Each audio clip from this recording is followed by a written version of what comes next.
At the Italian Center in Stamford, severe weather failed to dampen the spirits of those attending the 5th Annual Doctors of Distinction event on May 15th.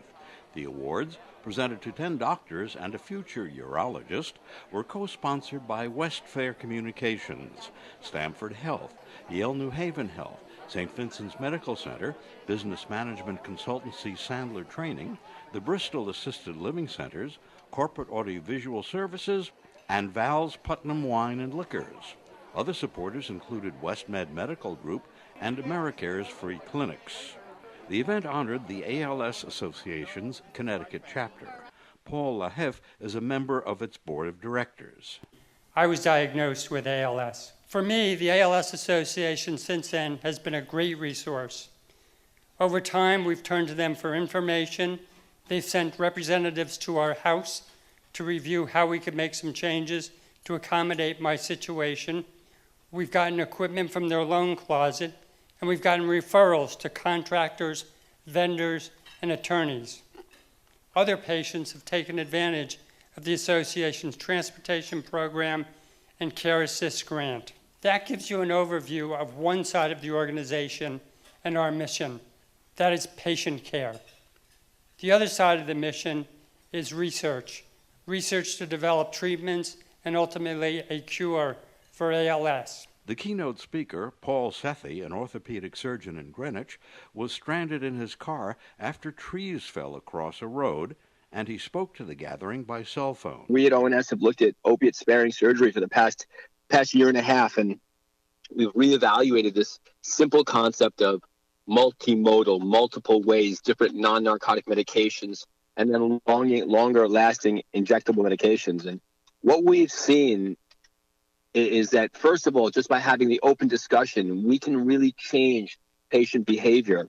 The next thing we've seen is that by using additional medications outside of opiates, such as neuromodulators or even Tylenol or Advil, we've been able, in our peer-reviewed literature, to reduce opiate consumption by about 70%. And while I would have never believed that indeed we could do opiate-free joint replacement or shoulder surgery, we're getting there. I want to take a minute to introduce the cutting-edge award-winning doctor. This is Dr. Robert Mishler. I am very, very proud of our team at Montefiore and Einstein for our focus on innovation and cutting-edge contributions to medicine, ranging from being the first surgeons in the United States to perform robotic heart surgery, to having the most successful heart and lung transplant program in the region. At this very moment, my team is operating, performing a heart transplant and a double lung transplant in 2 patients dying from end-stage heart disease. As with the other patients who receive these transplants in our hands, they have a likelihood of surviving better than any hospital in the United States. My name is Dr. Camelia Lawrence, and I'm currently the Director of Breast Surgery for Hartford Healthcare in the Central Region. There are 3 recipients for this year Female Trailblazer Award, which honors female doctors who have made great strides in empowering other women to advocate for themselves and be aware of their specific medical needs. It occurred to me that being a female trailblazer is truly special. I'm an interventional cardiologist, a specialty where only 4% are women. I'm also a mother of 2 little children who are sitting out there. And sometimes filling in these roles effectively to my heart's content is a little challenging. As a woman in the workplace, we cannot ignore the stories we've heard over the last months related under the hashtag of #MeToo. It's not my intention to dampen the festivities of the evening by any means, but I just want to remind everyone that there's actually more warmth, more love in this world than we appreciate.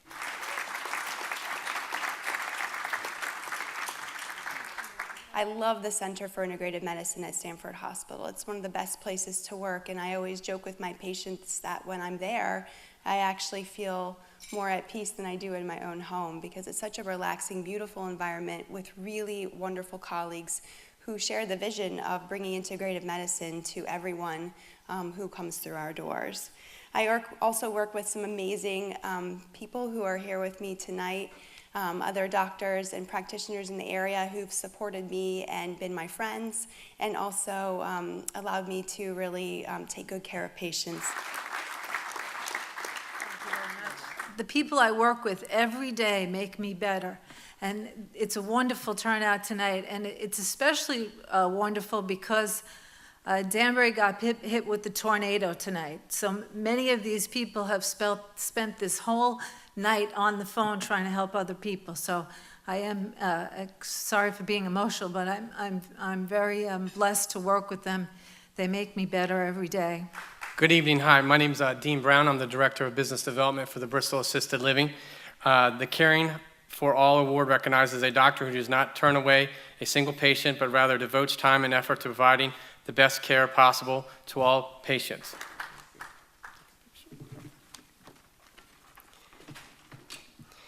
It is particularly appropriate that this dinner falls just after Mother's Day and just 3 days after my son's wedding, providing a timely reminder of the dueling responsibilities for physicians, that we struggle to manage both our patients' needs with those of our families and friends. So many evenings we struggle to finish our electronic medical records with the conflicting requirements of children, parents, and the demands of the rest of life. I am fortunate to be the daughter of a physician, so the demands and hours were not a surprise. I grew up learning that every occasion was at risk if a patient needed help, that phone conversations were limited to 1 minute when my father was on call because we had one phone line at home and beepers and cell phones did not exist, and that sometimes he had concerns that were actually life and death, more important than my concerns. Good evening, everyone. My name is Ed Schulte. I'm the Managing Director of Sandler, and I have an honor to present tonight. We've been part of this for years, sponsoring this event, and I'm always so humbled by these stories, knowing that our lives are in your hands and in your hands.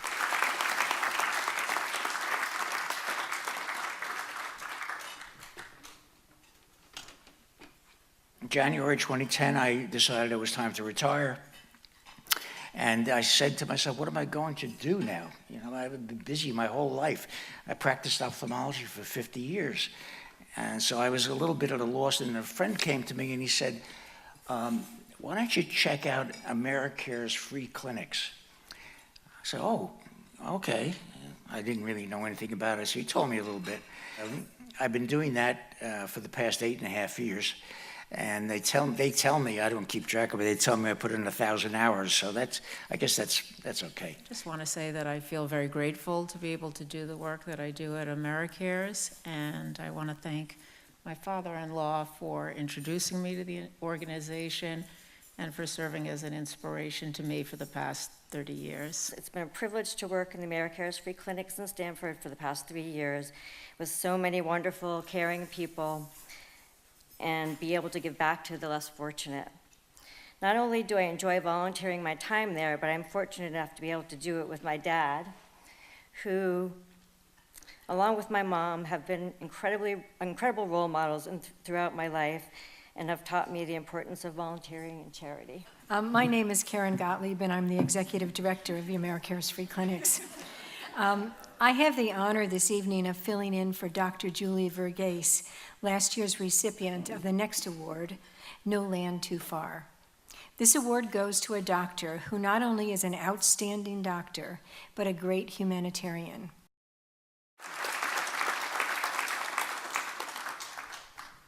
I grew up at a time and a place where it was very clear to me from a young age that imagination was more important than knowledge, and that to whom much is given, much is expected.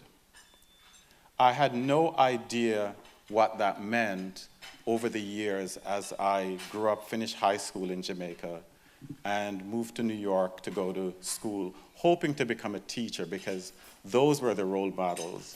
We did not have a lot of physicians around. And then I happened to take a job at Bridgeport Hospital in 2001.